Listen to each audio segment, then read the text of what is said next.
So-called Ozempic Breath is boosting sales of gum and mints. Some people on GLP-1 treatments have found an undesirable side effect, bad breath. And Hershey says appetite suppressants are leading customers to consume smaller portions of snacks, but the drugs are also boosting demand for breath fresheners. Well, the House of Representatives stripped a set of controversial provisions aimed at protecting pesticide manufacturers in the Farm Bill.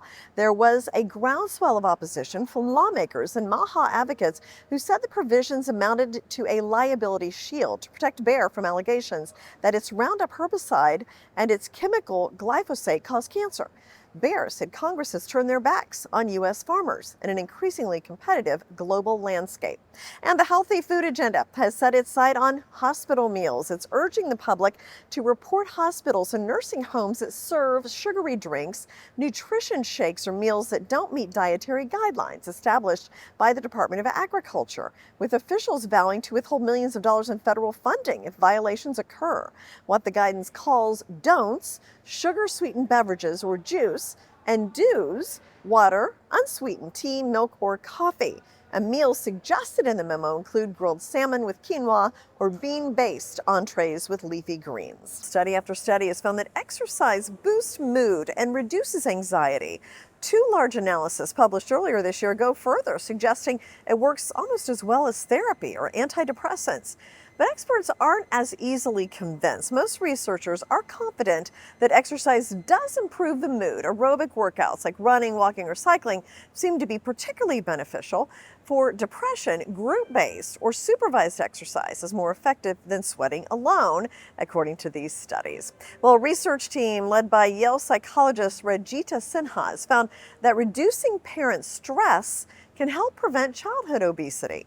They found that when parents handle stress better, their parenting improved and their young child's obesity risk went down. Other researchers showed that stressed parents are more likely to rely on fast food and unhealthy eating, which can affect children's behavior and eating habits. And when parents are overwhelmed, family routines may suffer as well, and unhealthy food choices increase. Spotify is partnering with Peloton to launch a fitness category with more than 1,400 classes available for users. This is Spotify's first push into wellness and perhaps new ways of making money. Fitness content keeps users on the platform longer and creates opportunities to layer in subscriptions and advertising. And Cravings hit hardest at 3:42 p.m. A survey of 5,000 Americans by Talker Research and Every Plate looked at cravings across the country. They found the average person gets 2 cravings a day, with 1 in 4 experiencing cravings more often. Regardless of the time, 6 in 10 respondents can't hold on to their cravings for more than an hour, and 1 in 5 give in 15 minutes or less. A new poll of 2,000 Americans ages 50 to 70 shared sage advice for younger generations. Consider paying attention to your brain health and memory by the time you're in your mid-30s. This was commissioned by Neriva Memory 3D and conducted by Talker Research.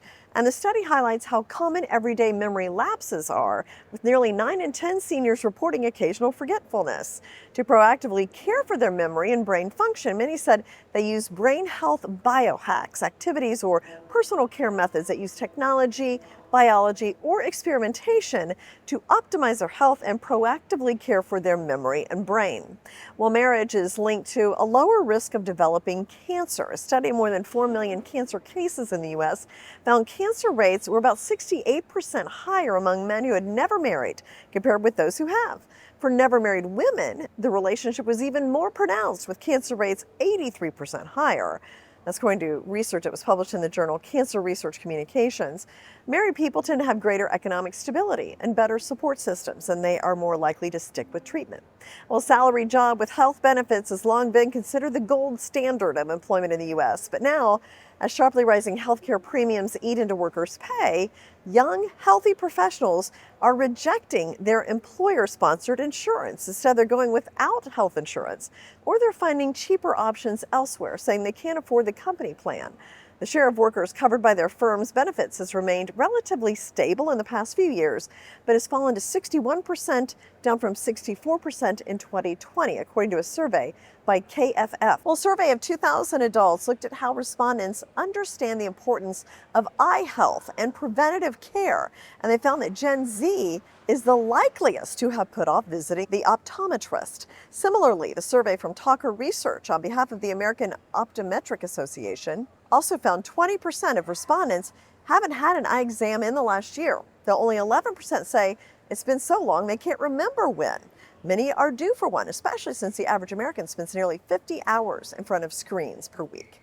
And Coors is going non-alcoholic. The Coors 0.0 will launch in the Northeast this summer to time with the World Cup, and it will be nationwide next year. The shift comes as consumers are rethinking their relationship with alcohol and embracing moderation or abstinence to be more healthy. From the New York Stock Exchange, I'm Jane King. Here's to your health.